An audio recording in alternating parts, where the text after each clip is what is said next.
Well, hi everyone. Welcome to another segment of Mental Health Moments. And today is an extra special episode. And I know Charles didn't want us to make a big deal out of it. And we are not bidding farewell to Mental Health Moments per se. But Charles has had the opportunity to transition to a different role at Bellin. And so this is going to be his final mental health moment segment, unless I can talk him into maybe being a guest from time to time. Charles, is that a possibility?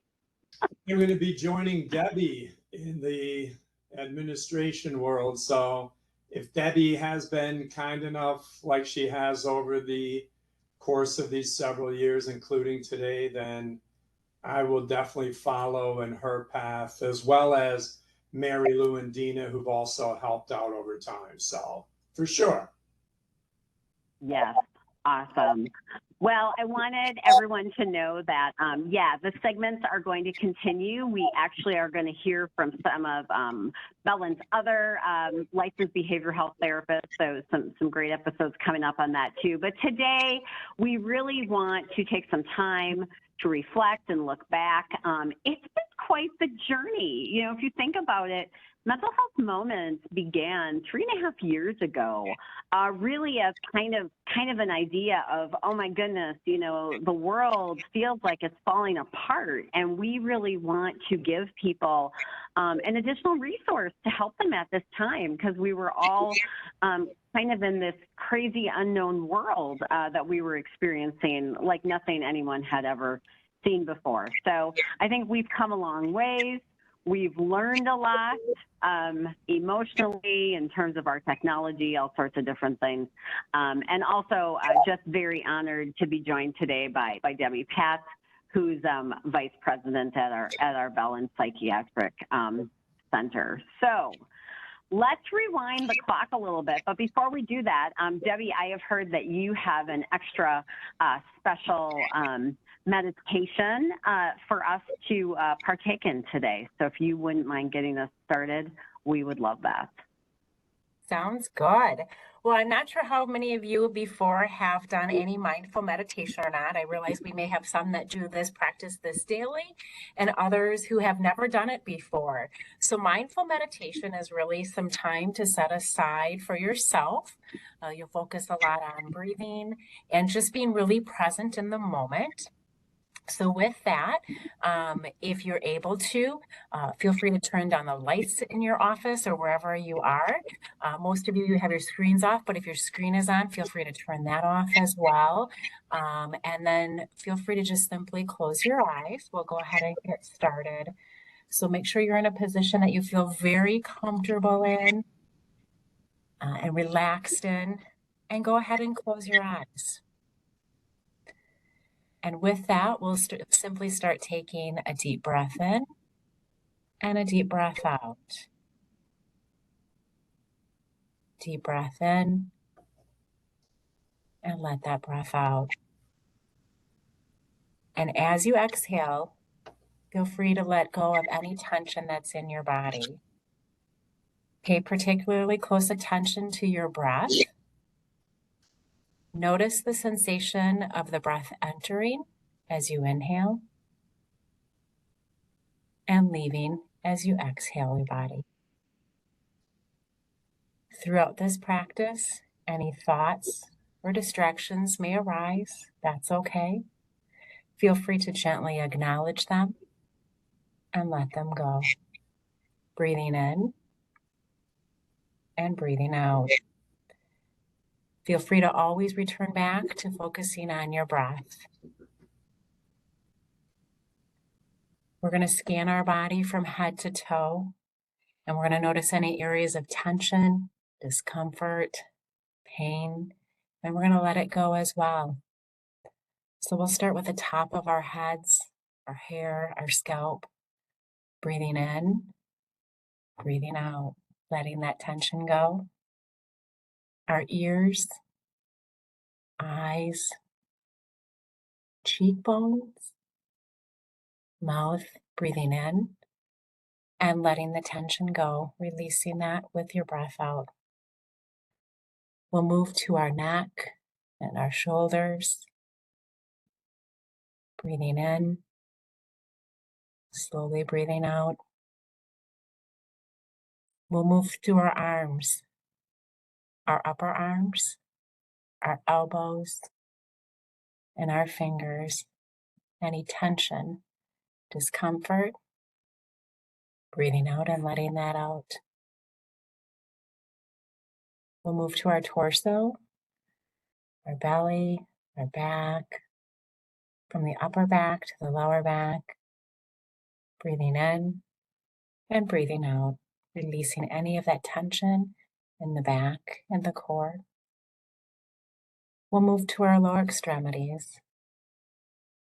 our thighs, our knees, and down to our toes. Breathing in and breathing out. We'll scan our body from head to toe again, any tension points, continuing to focus on breathing in and breathing out. Next, we'll bring your attention to the present moment. What type of smells are around you? Acknowledging those. Any sounds around you? Any other sensations? Continuing to acknowledge them. Continuing those deep breaths in and out.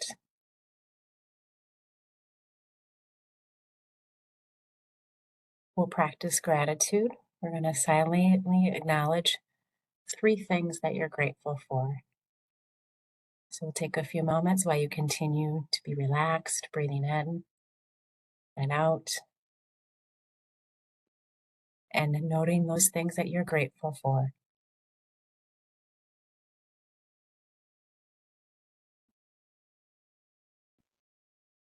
Next, I'll shift your focus to your emotions. Notice any of those feelings that arise and own them without judgment. Acknowledge them. Be okay with them. Continuing with your breath.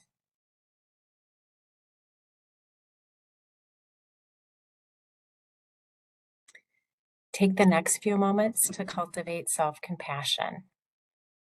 Offer yourself kind, thoughtful, and loving words.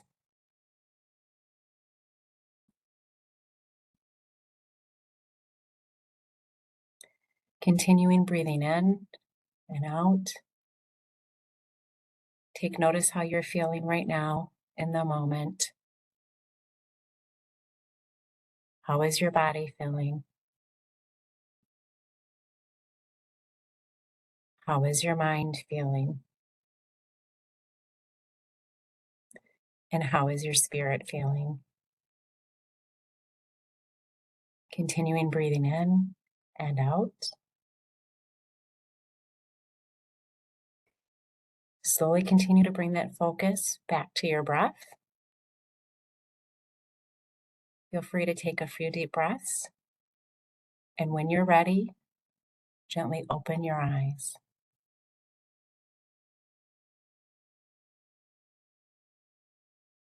All right, and with that, I just want to say thank you for letting me do this practice with you. Hopefully it was relaxing, hopefully allowed you to be present in the moment. Again, recognizing we likely have people on the call who meditate every day and others who may not have done it before. Sometimes too, I hear that people, it's hard to remember to take the time to do this. But I encourage you, hopefully you felt some peace with it. You felt some of the stress or tension relieved.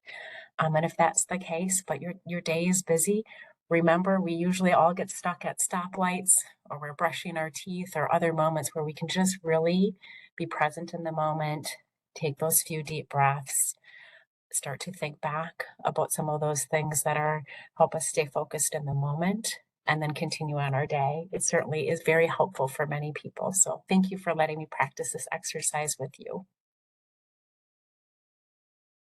Thank you so much, Debbie. That was super relaxing and just a great way to kind of bring us into this present moment. And I think that's so incredibly powerful. And I love your recommendation of all of us might have those little moments throughout the day that we can take the time to do that. So thank you. Thank you for being with us and for your participation over the years as well. Has been so valuable.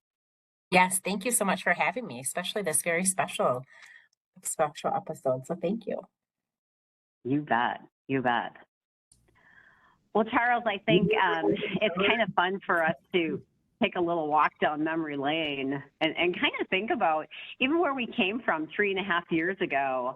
Certainly, we were talking about meditation before that time, but do you feel like we've had an evolution really these last few years as we have shifted a different emphasis on mental health through everything we've experienced? What are your thoughts? Me or Debbie first? Well, I would say you, Charles. Go ahead.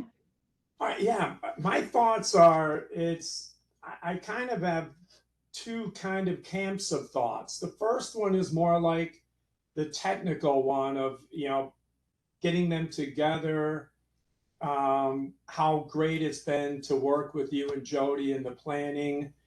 Every month, get together, what's an idea? I found you and Jody to be so incredibly open, inviting, whatever the idea was. Sometimes I'd be like, I don't know if they liked it because it would be quiet for a little bit. And then Linda would always say something to the effect in her ultra positive lens of, well, I think that really sounds great. I really like it. And even most recently, at the beginning of this year, I was talking about the idea of addictions, which we hadn't done anything yet in all that time, and how important it is to mental health, and having an idea that there's so much to go through, so much to talk about, possibly even 3 sessions worth, and extra pitching it maybe on my part. And when I was done again, like, hey, what do you think? And Jody said, well, to be honest with you, you had me at addictions. Like, I remember that conversation. So, yeah, thinking that where will this go and how on board it's so the openness. And then once we got the topic, how creative we were, collaborative, and how we're going to approach it and so forth. So all of that was great. The other thing I've loved along the way, especially when we started adding in people like Debbie, Mary Lou, Dina, Roland a while back from therapy and coaching, and then the outside guests along the way. All the guests were so great, particularly at sharing their stories and so forth.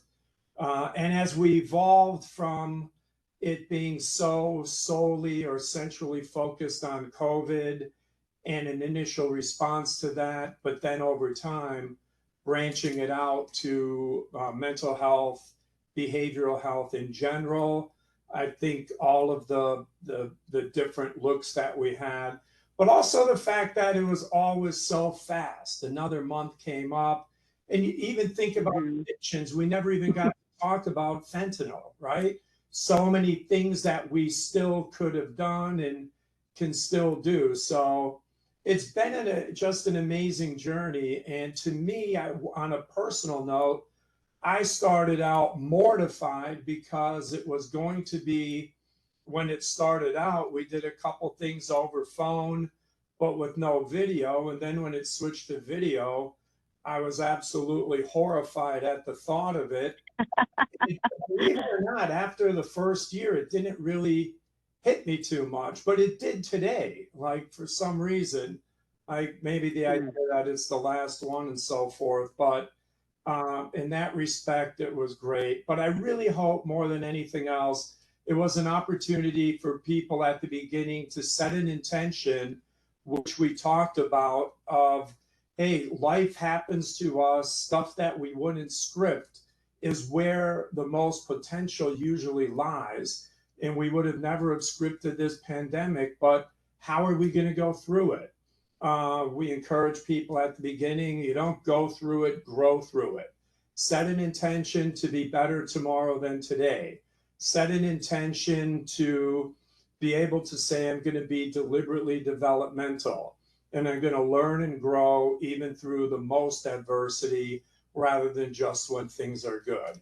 And that we're hopefully all going to be in it together and that we're all going to find a way to support and not only be our best, but be the best for everybody else. Where some of those phrases came in, like a rising tide floats all boats. Resilient isn't just about me being resilient, it's about us being resilient.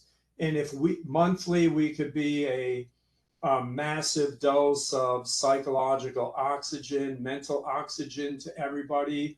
Hopefully, we could, if nothing else, be that. And if we could be a beaming ray of sunshine every time we get together with and for each other, then hopefully we could do that too. And if we learn a little bit along the way, that is icing on the cake. So those are the things I was thinking about of where we started, hopefully more of what we've done, and how 3.5 years later, hopefully we're all a little bit better off for it than we might have been otherwise. So there's more I want to say, but I'm going to, Debbie, please chime in.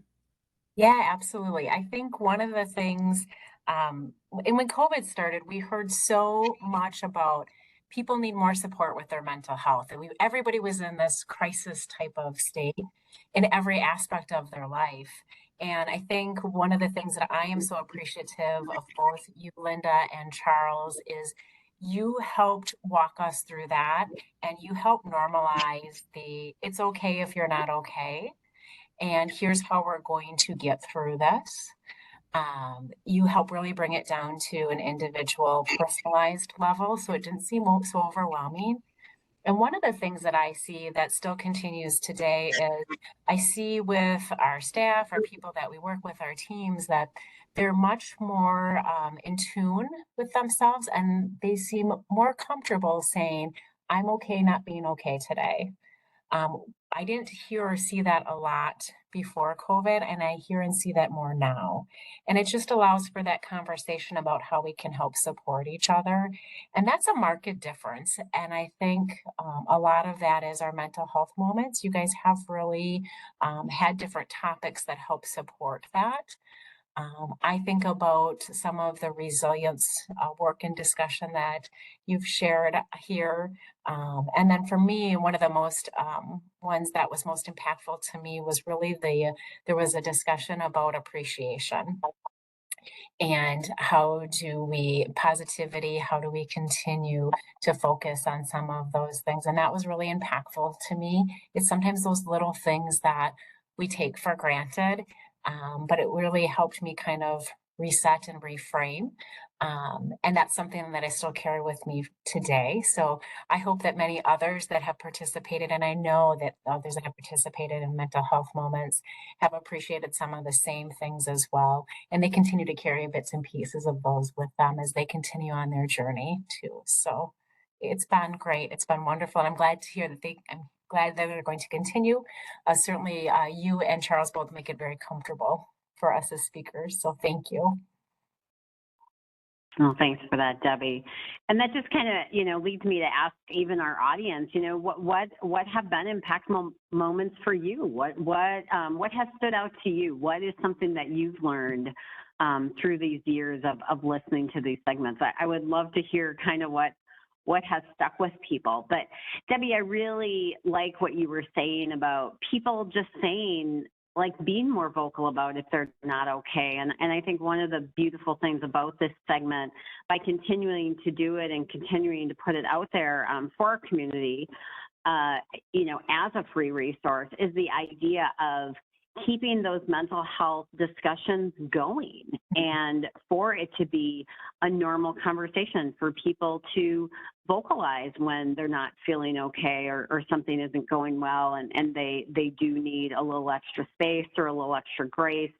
I think even in my own team, I have seen that evolve over the years. I feel like people are also more comfortable in just saying, hey, I'm really overwhelmed right now. I just really need to take this extra time, or I want to help you with that project, but I need to finish up this other thing first. And, you know, they're kind of almost more, I would say, taking their own temperature in terms of the capacity of what they're putting on themselves. And maybe that has even been a change that we've seen. Charles, I want to throw it back to you. What are other things that you think you've kind of noticed, you know, through the evolution of the series, how people have changed, the different reactions that you've seen? What have you seen even from a patient perspective? Like, have your patients really become different over the last few years from a therapist perspective? Oh, I think you're muted, Charles. I think everybody's trying to, and even one of the things I wanted to say at the beginning, and both of you kind of touched on it, is I had hoped at the beginning that this would unmute mental health, take mute off and be able to be a conversation, that how I'm feeling mentally can be as easily discussed as how I'm feeling physically.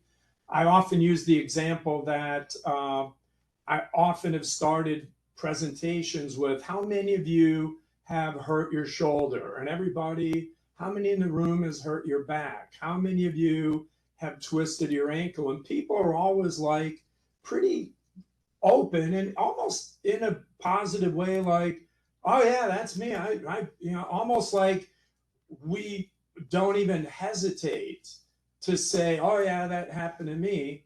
But if we ask, how many of you have suffered from a depressive episode?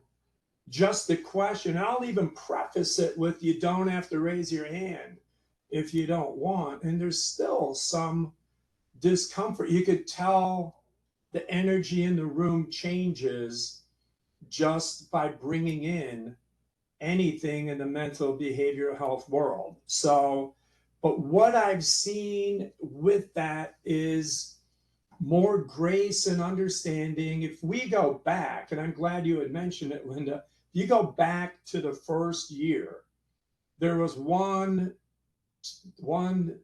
meeting that we had, and we talked about it, and someone made the comment that that's pretty much, we were saying what a great word it is for the time that we're in.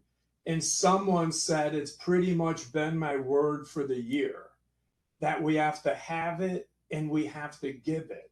It's not just having grace, but giving people grace, understanding situations with grace, to be able to go through what we've gone through. From a more specifically clinical perspective, I've seen more people than ever. And by the way, I'm going to preface this with, we are still overcoming years and years and decades of stigma, getting over, you got to be crazy. What are you, nuts? You need to talk to somebody. What are you, bat crap crazy? I mean, all these ridiculously outdated words.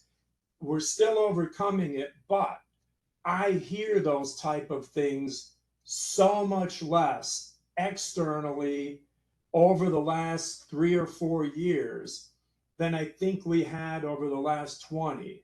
We don't, all of you maybe even have to strain to think, when I last heard someone say something that derogatory about the mental health world. I'm going to come back to that later towards the end, but from a more specifically clinical standpoint, people more comfortable than I have ever seen people comfortable coming in for their first appointment. hey, someone told me about you, just figured I'd make an appointment, come in. My doctor told me on my last checkup that it would be great if I did it, so I figured I'd come in. The resistance to accepting an offer for support, I think, has been less. There's less resistance, greater openness, greater comfort level. It still is a little bit of an undertaking to think, okay, I'm going to come in and sit down and do this. But I think there's less resistance, greater comfort, more awareness of the need, and more comfort back to, again, a phrase we've used throughout, it's okay to not be okay. People thinking that it's less of a problem with them and more of an expectation that, hey, I'm not experiencing what I'm experiencing in a vacuum. I'm one of many, I'm one of thousands.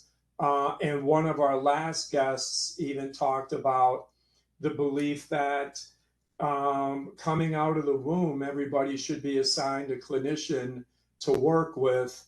I want to come back to that too, but the comfort level that treatment, and some people are even saying we shouldn't even call it treatment because that means something's wrong with us to need treatment when it's just a good idea for me to come and talk to you. So those are the type of things I've seen evolve almost even in a transcending way from where we were 3.5 years ago. So I love it.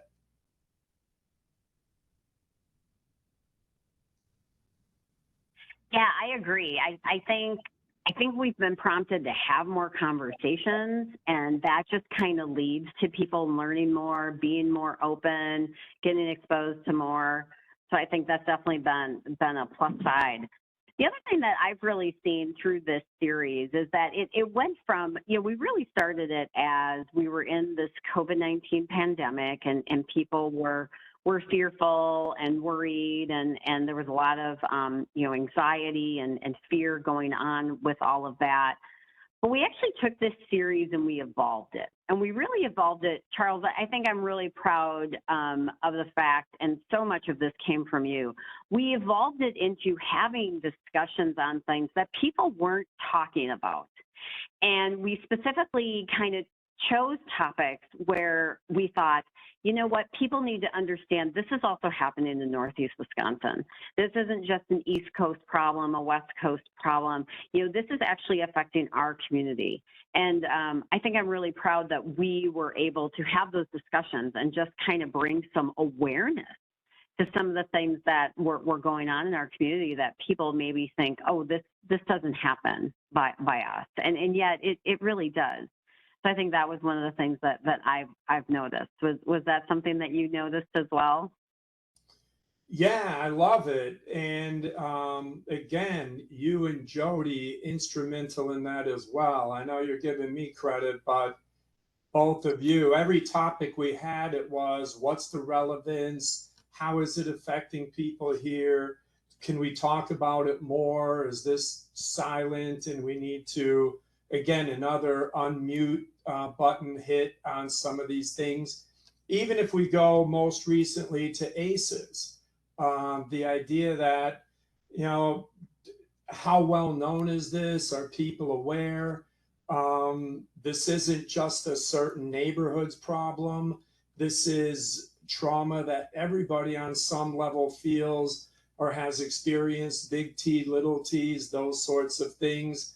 But also always hopefully going in a direction of, I hope one other central theme of this was life happens, right?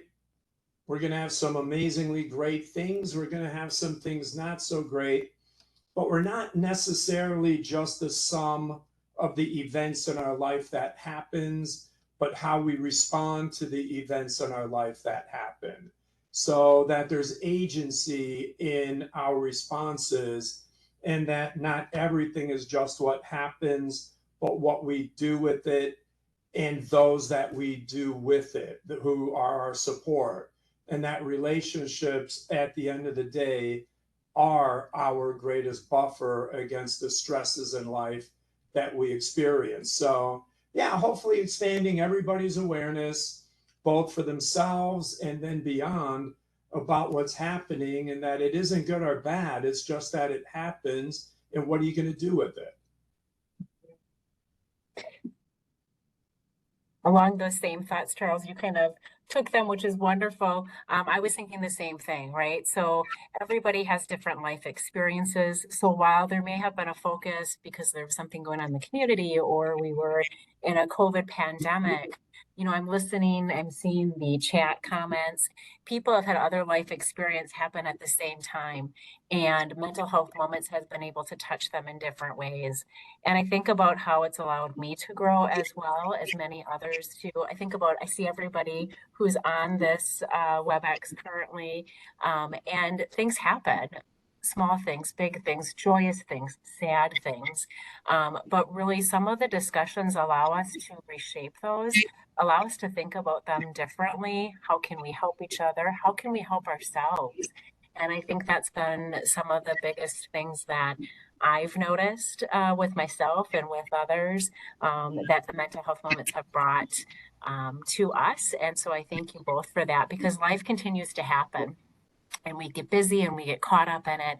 And then we come together for this. And it's this kind of almost a pause. And it allows us, while we're talking through whatever the topic is, how does it relate to us? And how does it relate to what's going on for us today or the past week? Or maybe what's happening tomorrow or the next day. And it kind of is a wonderful way for us to kind of reset, each in our own ways as well. So I think it's really been helpful for many people.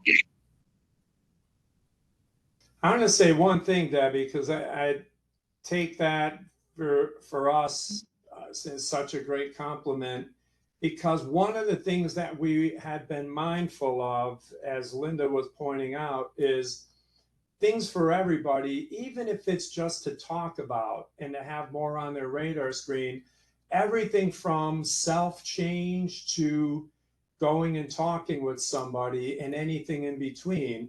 It wasn't to get more people into treatment. It was to help educate, provide information, do what might be helpful to you, and then what you want to do with it. So I appreciate that insight and awareness that you captured. However you're going to transform your life, it doesn't always involve going in to talk to someone clinically. It could just be, I want to make this change, and I'm going to invest time and energy into it and see where it takes me. We never know where that's going to go, but hopefully it made everybody more attuned to where they could go. And I love this phrase, which is, I'm a teacher at heart, but a student in soul and spirit. That we're always learning and growing and helping others do that too. And everybody who, whether you've been on one of these meetings or many of them, hopefully you've done the same things on part of your journey of what you've been able to say, this is something that I'd want to do. There's one other thing I'd like to highlight that I do hope that we did, which is having emotional reactions and issues isn't a problem. It's life. Emotions always have and always will run the show. No matter what we know, our emotions are always stronger than our intellect. So if everybody was focusing on this topic and in this meeting right now, intellectually, but something happened wherever you are, your emotional and instinctive world would take over and you would run. You would do something. Intellect has so much less. And for so long, people had thought, if I'm experiencing anything, what does that say about me? It says you're emotional. Emotions run, which is why, one last thing I'll say about it, we talked about death and suicide, another one of those topics that we struggle talking about, but we said we need to talk about it.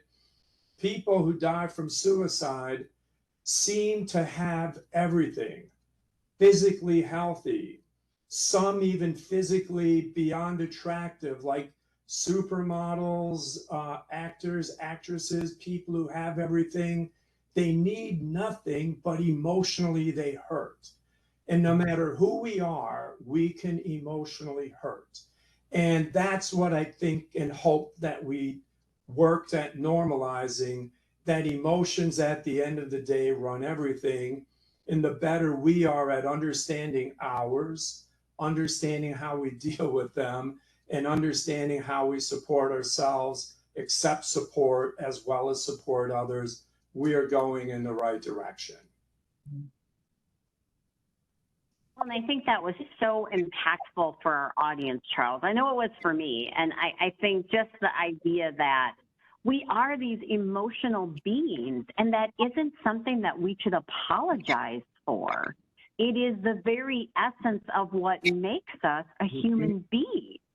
And I think that was something really powerful that we continued to translate through all the sessions that we did, is that we gave people permission to have those emotions. And that's not a weakness. It's not a bad thing. It is who we are. And I know that I found a lot of comfort in that, because I was always labeled, I'd say, as more of the emotional type. I kind of wear my heart on my sleeve. That's just who I am.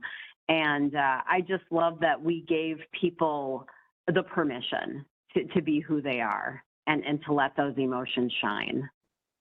I know I said this in one of the meetings, but I'll say it again, quoting a famous poet who said, "Though we rush ahead to save our time, we are only what we feel."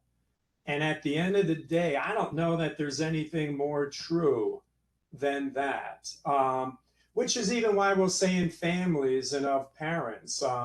Sometimes I've even more specifically of moms. We're only as happy as our most unhappy child. That how are we feeling? That it always comes back to our feeling and the connection of emotion to others, right?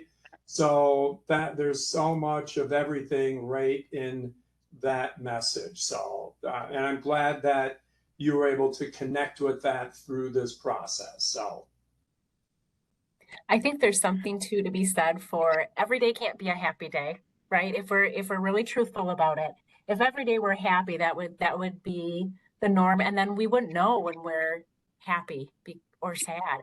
And I think sometimes just to own that emotion, like you were saying, Linda, it's okay. And for those who have difficulty owning it, sometimes it comes out in their actions or their behaviors. There's this mismatch where others can see it or feel it or sense it.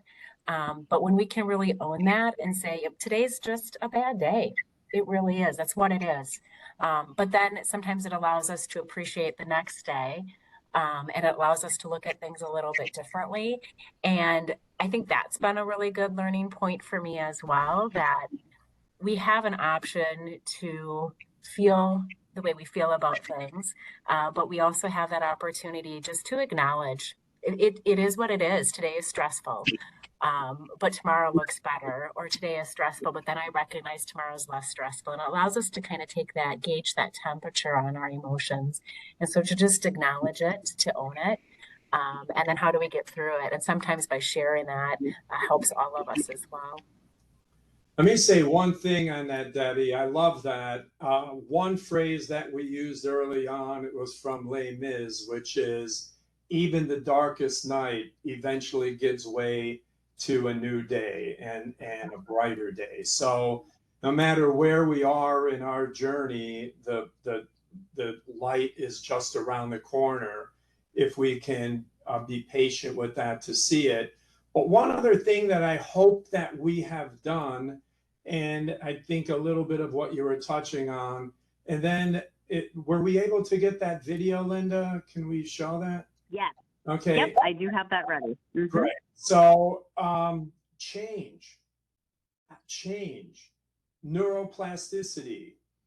Who we are is always evolving, right?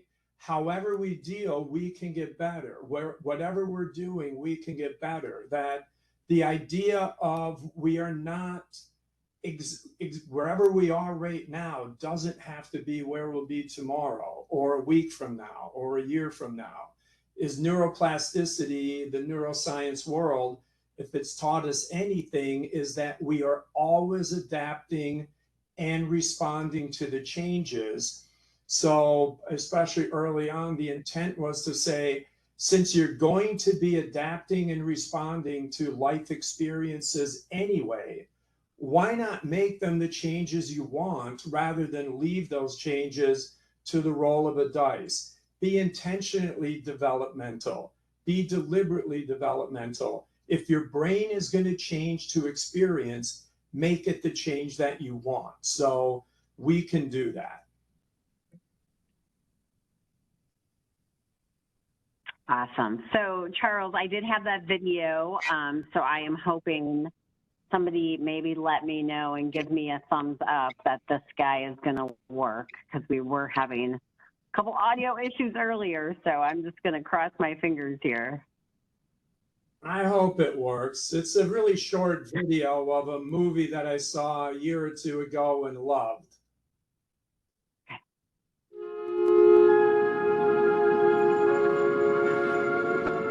To visit planet Earth, you will have to be born as a human child.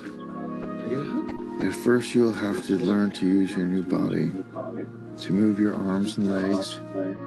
You will learn to walk and run, to use your hands, to make sounds and form words.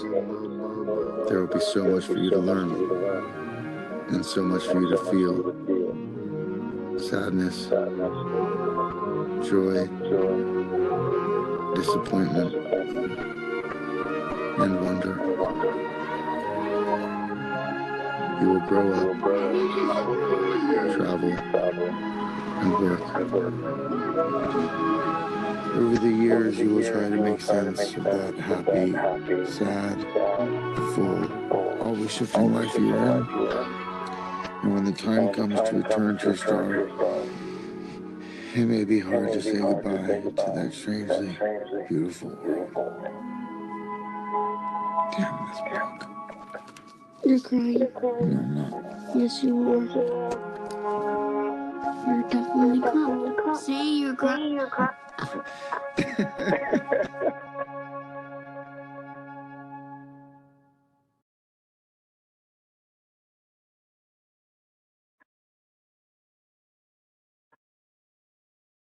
All right. Well, I hope everyone enjoyed that. We just have a couple minutes left. Charles, I can't thank you enough for everything you've given over the years to these segments. I know more than anyone, as we've been planning, you have put heart and soul into this. So thank you from all of us. Well, thank you. I mean, and part of why I wanted to show that, and it blends with what Debbie was saying, is there's happiness, there's disappointment, there's growth, there's heartache. All of these things are part of our human emotions. And as you were saying, Linda, it's the emotional world that we can be okay with. If everything was always grand every day, life wouldn't be what it is. I think we have to go through these things. There's this great quote that I heard is people who struggle together have greater commitments than those who are just content. We kind of need struggles, and we kind of have to have these things in our lives. And what I wanted to say is just a thank you to all of you for allowing me to be part of this journey along the way as well. It's been, I actually worried that, oh my gosh, I am doing this way too long. People are going to be so sick of me. There's so many other amazing, wonderful, thoughtful, bright, incredible people within Bellin. The sooner we could get everybody else doing this, the better. But I've liked it so much and stayed on even well before or longer than what I was thinking of that with. But I'm glad that other people are going to have this opportunity to experience how great it is and in the capable hands that it's in. So just thank you for everybody for letting me. I hope I was a good companion to travel through this part of your journey and this ride to where you're going on your path in life. So thank you to everybody. and have a great rest of your day. Thank you so much. Well said, Charles. And again, thank you so much. And hopefully, good luck in your new role. We're so glad that we're keeping you at Bellin. So that's awesome. And yeah, we're looking forward to seeing some other therapists on this segment and continue our conversations surrounding mental health, because we know how incredibly important that is. So Debbie, thank you to you for being with us today, giving us those centering moments to begin our day, and for all your contributions over these years as well. So thank you to our audience. Hopefully we will see you on continuing segments. And if you have topic ideas, please reach out to us as well. We'd be happy to talk about what you're interested in hearing on too. So again, Charles, thank you. I'm going to miss you so much, but certainly wish you so much in your future role. Thank you. Blessings to everyone. Thanks again. Take care. Thanks. Have a great day, everyone.